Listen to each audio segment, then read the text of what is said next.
Hello there guys, how are you? I'm TubeMix and welcome to episode 2 of TubeMix album reviews. Today we're going to be reviewing Nevermind the Breezeblocks by Bob the Builder, an album from my childhood. As I said, growing up in the noughties, Bob the Builder was a program I loved to watch and also listen to the music, and if it wasn't for this album actually I wouldn't know a lot of the songs. I can't remember if I knew the originals before, but somehow forgot them, and it brought some of them back, and it's a great album, a very interesting album I think as well, because of the people that are playing on it, as in the personnel, the instruments, and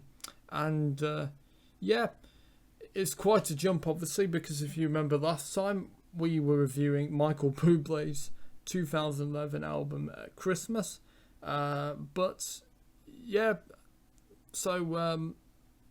this time, as I said, it is a jump, but it just shows, I do quite like a wide range of music, and obviously if you're doing album reviews, I think you've got to be a bit diverse and go through to jump through some artists and not all of the same things. Anyway, if you're ready, then let's go. And only one thing to say is, hope you enjoyed. Oh, and run the titles.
So I just finished listening to track 1, Working in Sunshine, and as I said, it's based on Katrina and the Waves' Walking on Sunshine, with Keith Hopwood adapting the lyrics to fit the situation where Bob and the gang are, and it fits really well. All the lyric changes, it fits with the tune, and Keith, he's an absolute legend, because, he's the perfect person.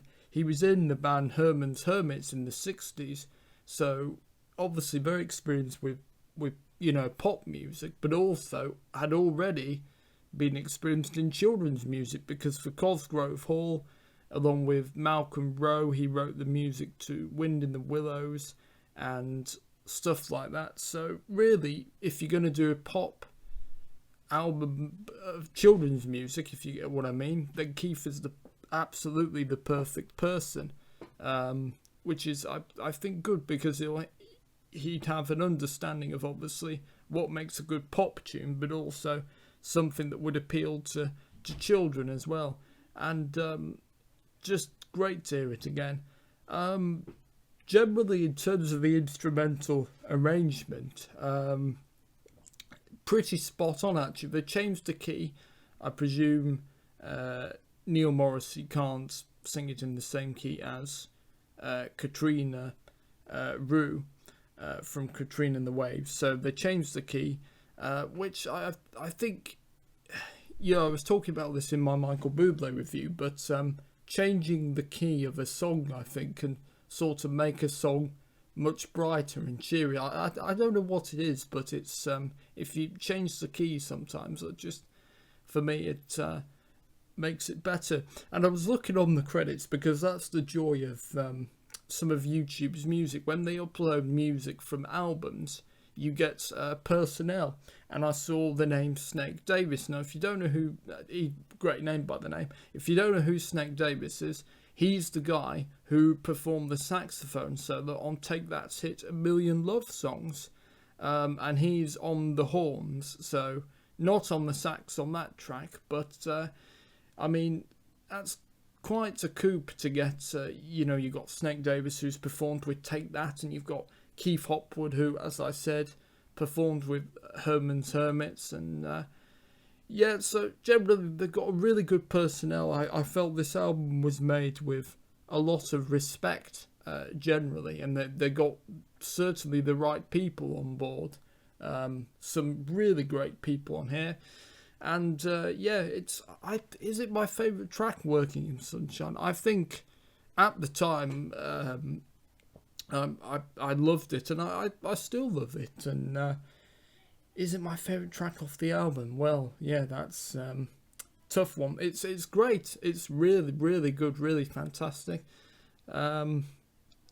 Yeah, it's a tough one. I suppose you'll have to find out at the end of the video. Right, let's move to track 2 next, and as I said, it's Hey Wendy, based on Hey Baby by Bruce Chanel. Bruce Chanel originally recorded it in the 60s, 1962 I think to be precise, and then DJ Otzi, I'm not sure if I pronounced his name right, I think it's that, he did it with the, so basically the ooh ah that you have whenever you hear Hey Baby at a party, that's what came from DJ Otzi's version, not Bruce Chanel's version. But anyways, Hey Wendy, based on Hey Baby, and yeah, let's have a listen, and I'll tell you about that when I finish listening to the track.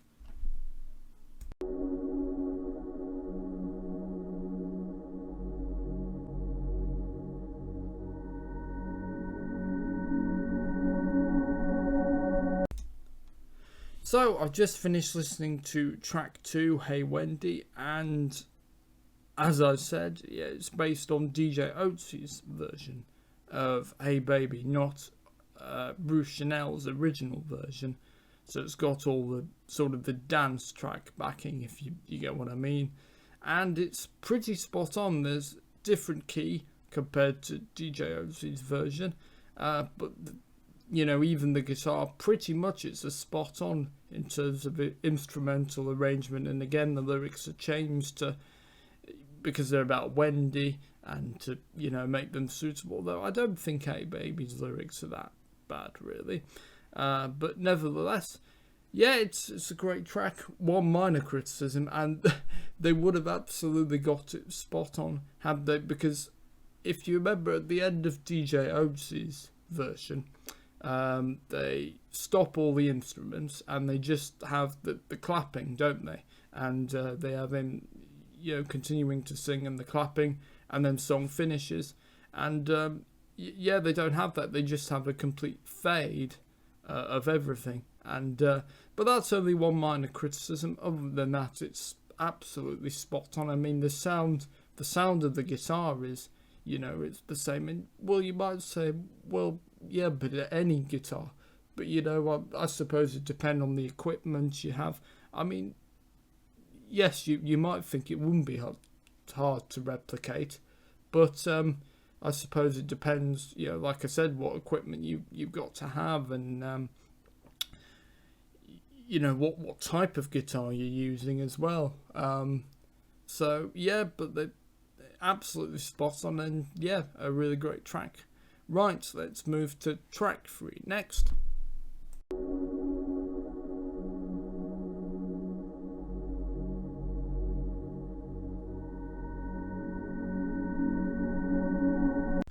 So I've just finished listening to track 3, Big Fish, Little Fish, and unlike some of the other songs on the album, it is a cover, but it's not a particularly well-known song.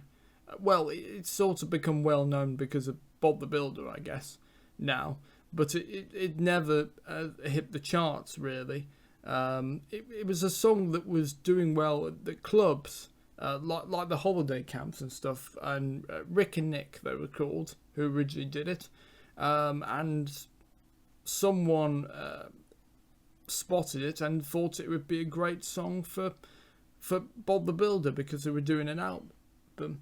And yeah, it was very interesting reading Nick Martin's story of that, actually.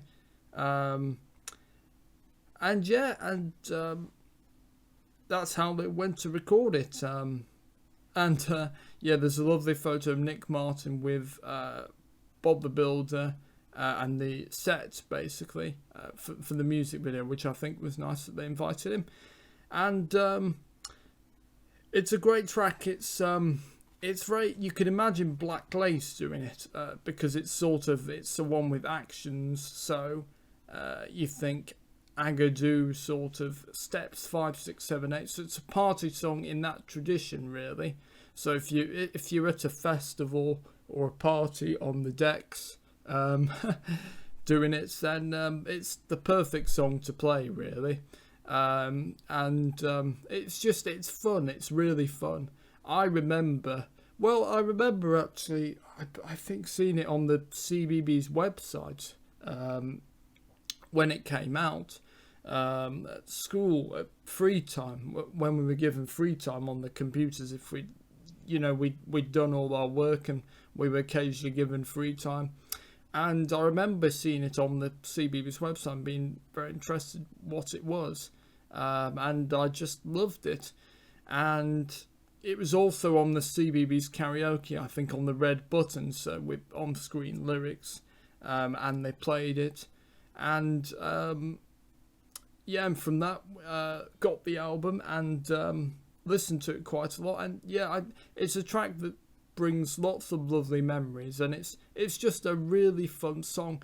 It's also very similar, actually, I think, to Cotton Eye Joe in terms of the dancey arrangement, and also it would fit very well with Cotton Eye Joe and stuff like that, and 5, 6, 7, 8, as I said.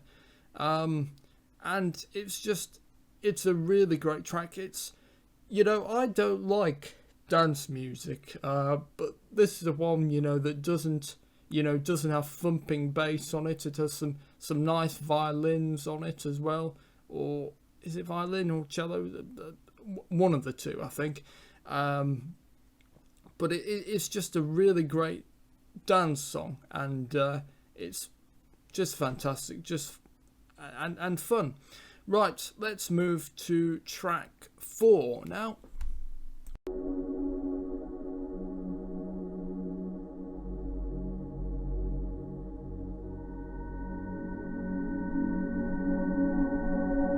So I've just finished listening to track 4, Nuts and Bolts and Nails and Screws, and it's like a mix of jazz, country, and,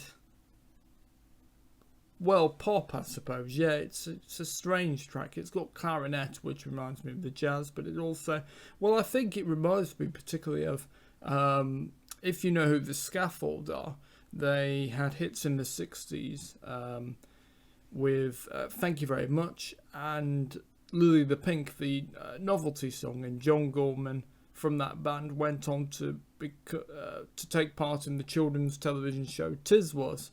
And yeah, Paul McCartney's brother was actually in them as well.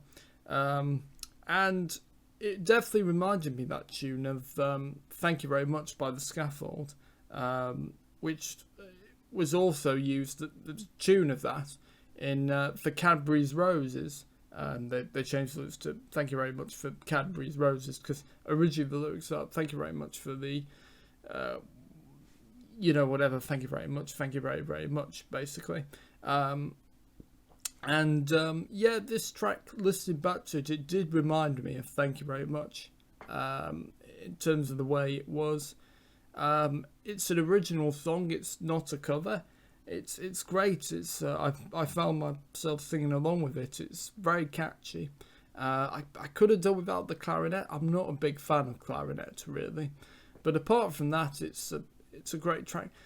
Now, I'm a little bit baffled. It didn't credit Neil Morrissey as one of the vocalists, but it did sound like him putting an accent on. And it's not Bob singing, because they talk about Bob's big plan.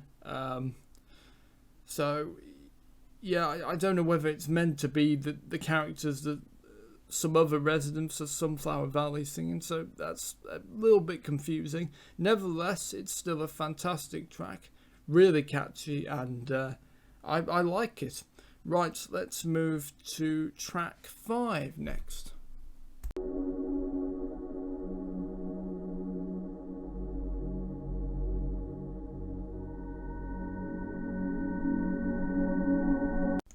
So I've just finished listening to track 5, Down on the Farm, and it's really catchy. In fact, as soon as I heard it, do you know what it reminded me of? It reminded me, if you know the Wurzels are, it's perfect. It would be perfect for them.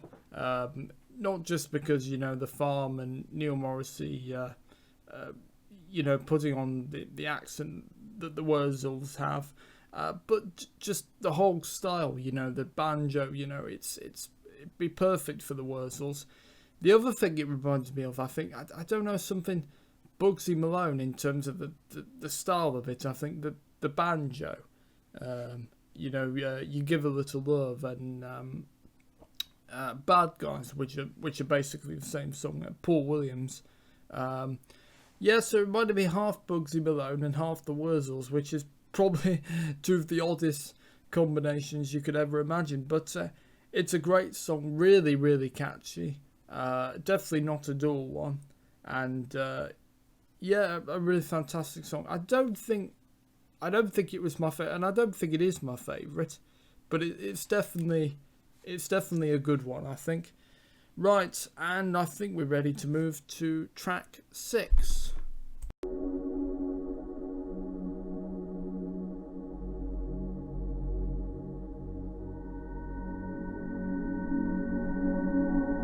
So I've just finished listening to track 6, and as I said, it's based on Halfway Down the Stairs, a poem by A.A. Milne, and then it was set to music by Harold Fraser Simpson.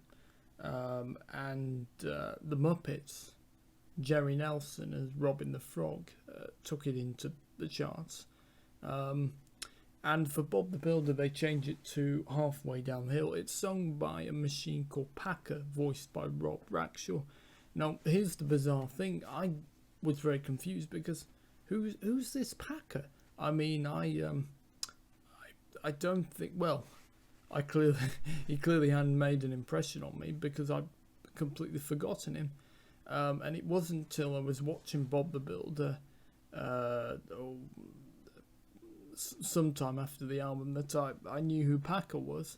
And it's lovely. It's a very simple arrangement, like Halfway Down the Stairs. So there's piano and there's I think harmonica, and it's a really lovely track.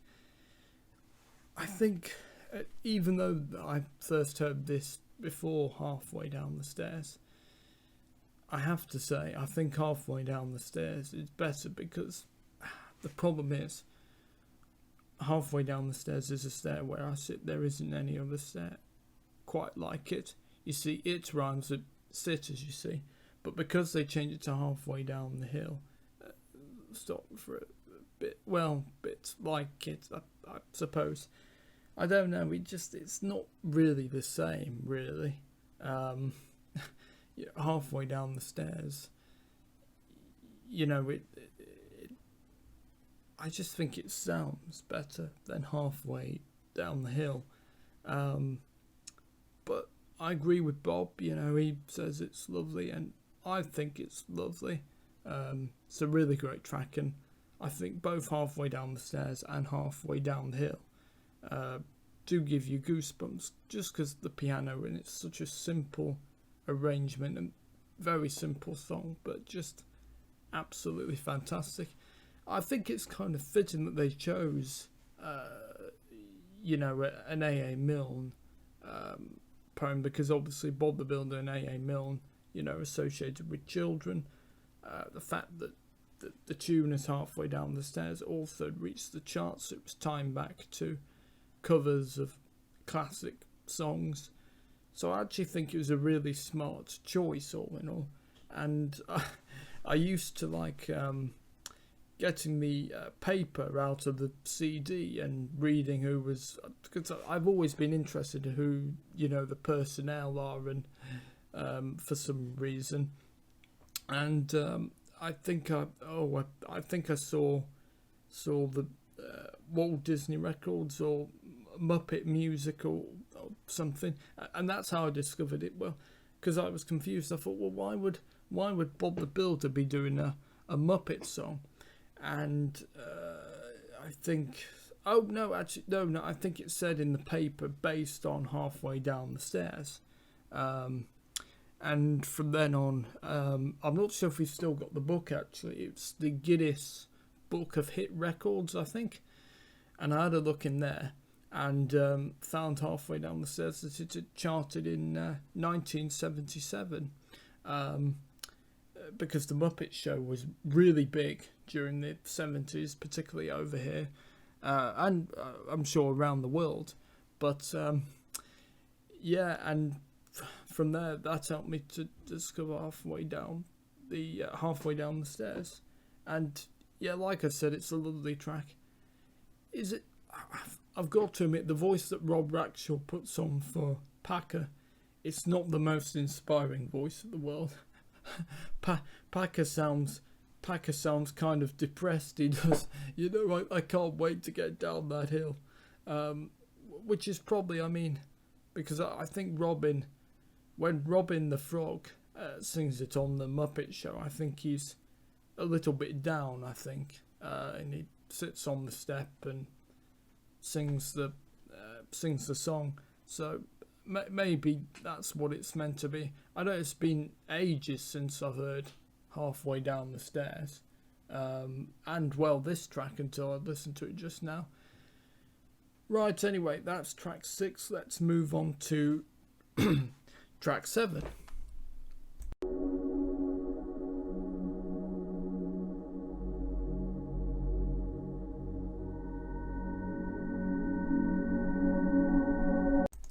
So I've just finished listening to track 7, Picking Up the Pieces, and it's a really good song, actually. Sort of a fusion between country, sort of indie pop, I suppose. Yeah, it's a really good track. Kate Harbour as Wendy gets this one, so I think it's good that Wendy gets the song, and it's a really good original song, I think. There's traces of Duffy there, if you remember Duffy. I mean, she's acting nowadays. Apparently, she's not released music for quite a long time now. Yeah, bits of Duffy, maybe bits of Amy Winehouse, bits of The Feeling, bits of Jamie Cullum, and actually Kate Harbour at times as Wendy. She sort of slips into people like Dolly Parton and Tammy Wynette actually a bit as well. So there's a fusion of all those, I think, on there, and it's a really great track. There's a nice guitar solo on it as well by Phil Bush, I think it is. Yeah, does a good job on that, and yeah, it's a really, really good. It also, actually, listening back to it, feels like it could be a show tune, actually. Yeah, and I laughed because, well, it's actually quite clever, because when the chips are down, you know, wood chips, and obviously it's a phrase, and also picking up the pieces, like, because, you know, building work and also picking up the pieces metaphorically. So actually, it's actually a very clever song as well. So well done to Keith Hopwood. He wrote it, because it's an original song, and yeah, really great performance by Kate Harbour in the vocal booth as Wendy, and yeah, really great song. Right, let's move to track 8 next.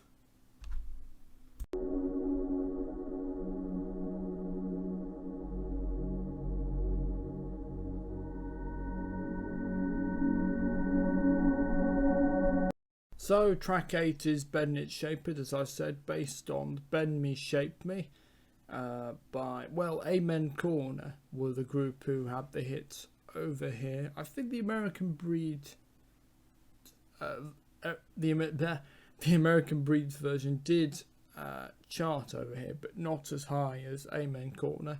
And I'll tell you a fact, actually, Scott English, who was part of the American Breed and who wrote a song called Brandy. If you're wondering, well, what's Brandy? If I said Mandy, I bet you would recognise it. Yep, by a certain Barry Manilow. And in fact, Scott English said he didn't like the version until it found out he could buy lots of houses, because of obviously the record was popular by Barry Manilow.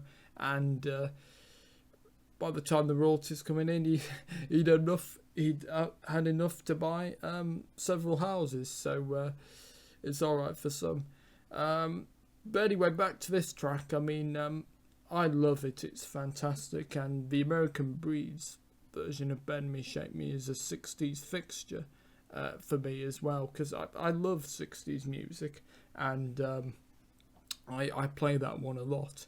And yeah, this is based on the American Breed arrangement. It's a shame they've lost the trumpets, because I really love the intro on the American Breed's version. There's a nice sort of trumpet intro and stuff, but there's some nice saxophone work. Snake Davis, who I said who had played saxophone on Take That's a Million Love Songs, gets to play the sax on this track and does some great work. I think the saxophone really fits it and really enhances the track, and I think it is my favourite. I loved it at the time, and I still love it now, both the original Bend Me, Shape Me and this Bend It, Shape It.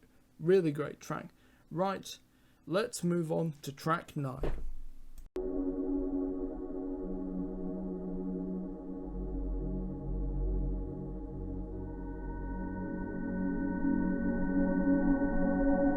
So track 9 is This the Way to Sunflower Valley, based on, of course, Is This the Way to Amarillo by Tony Christie. And a couple of years before, well, this album that I'm reviewing, never mind the Breezeblocks, was released in 2008. When 2005, Is This the Way to Amarillo had a bit of a revival, thanks to Peter Kay and Comic Relief. And I'm sure you've seen the video when he's marching in a purple suit and a coloured Hawaiian shirt as well. And I used to love it, and I still do. It's a great song, and yeah, love a bit of Peter Kay and a great song. Anyway, back to this.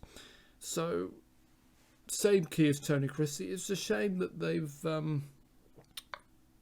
lost some of the, they don't have the horns and the trumpets, which I think make Is This the Way to Amarillo such a great song. The arrangement with all the trumpets and the horns and the orchestra. They seem to have lost that, which is a shame, listening back to it. But it's still a great track. It made me laugh, because it's kind of, it's kind of an advert, isn't it, for Sunflower Valley? If you were going to take a trip to Sunflower Valley, it's a great place to be. If Bob was doing an advert for Sunflower Valley, then this would definitely get it. And yeah, and it's great here again. Really good, of course. And yes, I mean, it's a classic, isn't it? The tune, whether the lyrics have changed, it will get everyone singing along, and that's a great song. And it's all thanks to, for the tune for Neil Sedaka, the great Neil Sedaka, and Howard Greenfield, because they wrote it, of course, as I said, for Tony Christie, big hit for him in 1972. And in fact, 50 years it'll be. Oh no, sorry, 1971. Sorry, no, 51 years then. Sorry, my maths is not my strongest point generally. But yeah, great here again, and definitely one of the good tracks on the album. I mean, I don't think there's any bad tracks, but definitely up there. Right, let's move on to track 10.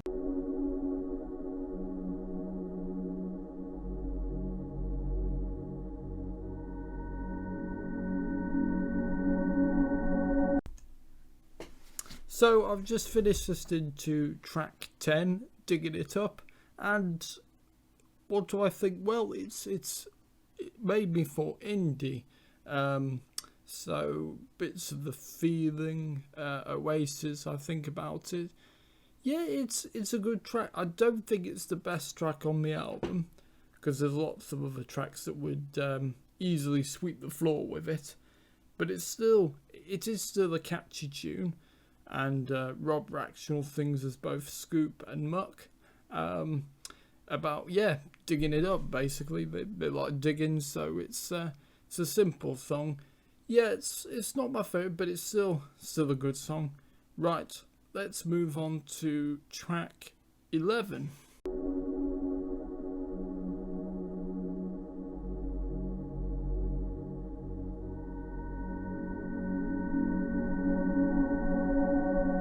So I finished listening to track 11. It's I'm Gonna Be 500 Miles, based on the Proclaimers song, of course, as I said.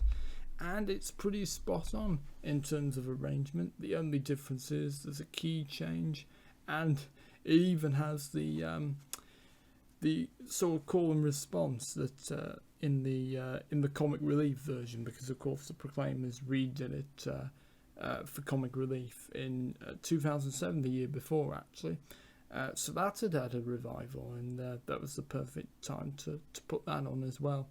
And it's a great track, and it's a classic, isn't it? 500 Miles. It's one that, you put it on a party, everybody gets on the floor and sings along, and it's, along with Amarillo, they're just great songs, timeless.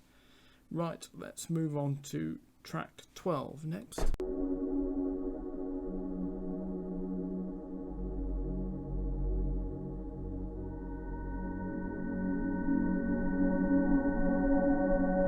So I've just finished listening to track 12, No Hat, No Boots, No Job, and it's a good one. I really like it, and I liked it at the time. It's very 80s sounding actually, with the synthesizer, but the beat, the beat reminds me of Barry White's "It's Ecstasy When You Lay Down Next to Me." If you don't know that, you will know it because Robbie Williams sampled it in his 2001 hit Rock DJ. 2000, sorry, which is a big hit for him, and one of his most popular songs. And yeah, it could almost be a protest song. It could be a song for a safety promotional film, like, we used to have the Green Cross Code Man, and Charlie Says with the cat. Public information films, that was it, or PIFs, PIFs.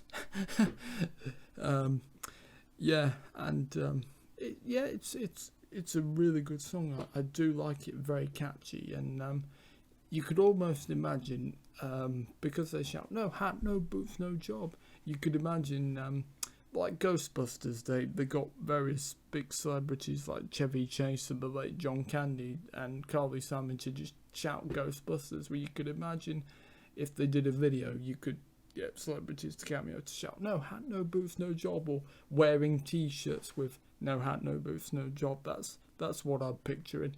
Anyway, it's a great song, and let's move on to the next track. And that's a lot. Thank you so much for watching. The final track is Can We Fix It? But it's the version from the TV series. It's just the TV series theme. So it's not worth reviewing, and I'm sure you know it, and I'd be very surprised if you didn't know it. And yeah, the chances of you knowing it, I would say, would be very likely.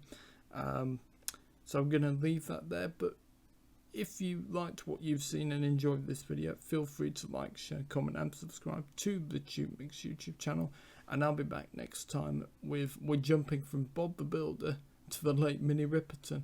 Love Lives Forever, an album made in a bit weird, sad and strange circumstances. So Minnie Ripperton passed away.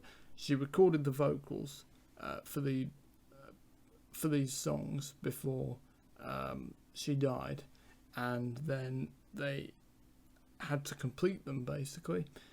So they brought in other artists like Michael Jackson, someone who I like, George Benson, Roberta Flack's on there, saxophonist Tom Scott is on there, Patrice Rushen, who Forget Me Nots, she's on there as well. So lots of great artists, a very interesting album. Stevie Wonder as well. So a bit of a sad and strange album, but an album I've not really listened to. So unlike the albums I've done so far, I've not actually listened to it. So it'll be a new experience for me and a new experience for you. So hopefully I'll see you then. Oh, and also there'll be a bonus video, but more on that later. For now though, thank you for watching and goodbye.